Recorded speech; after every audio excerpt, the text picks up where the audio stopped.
his health. For her. Welcome back to the final segment of the show for today. We're talking to Mr. Ola Tushanti, Ben Mathis, and Pastor Walker about capital punishment in the state of Tennessee.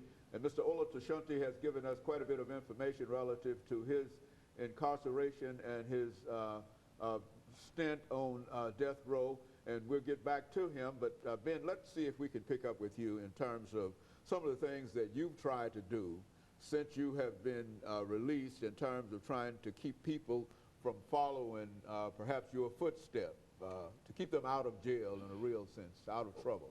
Well, Dr. Haney, I'm affiliated with a group called the Dirty Dozen. I imagine you've had them on your show before. And we go into schools. We even started at an early age. We started with fourth graders, because we got to catch them now at an early age, because when you wait till they get 12 or 13 years old, it's too late. So we go in these different schools and churches and stuff and talk to children and try to instill in them about this system and how bad this system is. And what we do is try to tell them to make good choices, listen to your teachers. That's the main thing I want them to do, listen to their teachers, because the teachers, like I tell them, the teachers got their education. They trying to help you get yours. Now, how can they help you get yours if you sit in the classroom acting a fool? You know, so these are some of the things that we do. Plus, we go into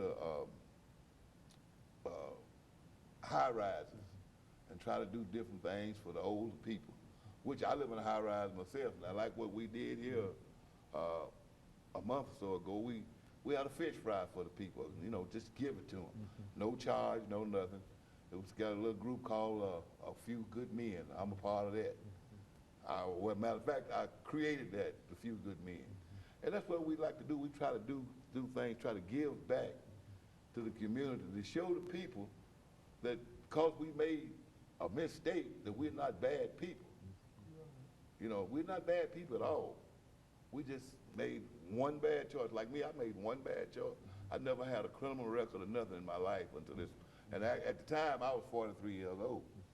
It ain't like, you know, because the man, like when I went up for parole, the man told me, he said, Mr. Mathis, said, you was an outstanding fella in the community. I said, well, I try to do my best. You know, you don't have nothing but this one charge. I said, yeah, that's it. But, you know, but what we try to do, we still want to reach out to these kids, because they are our future. And I was so proud the other day of some children. One kid, he graduated from Belmont University. I didn't know the guy. I didn't even know him. But Dr. Haney, he made me so proud, tears rolled down my eyes. I walked up to him and I hugged him. And son, I love you. I said, I don't know you, but I love you. And another little girl, she graduated and she got a full scholarship to UT. See, these are things that make us proud.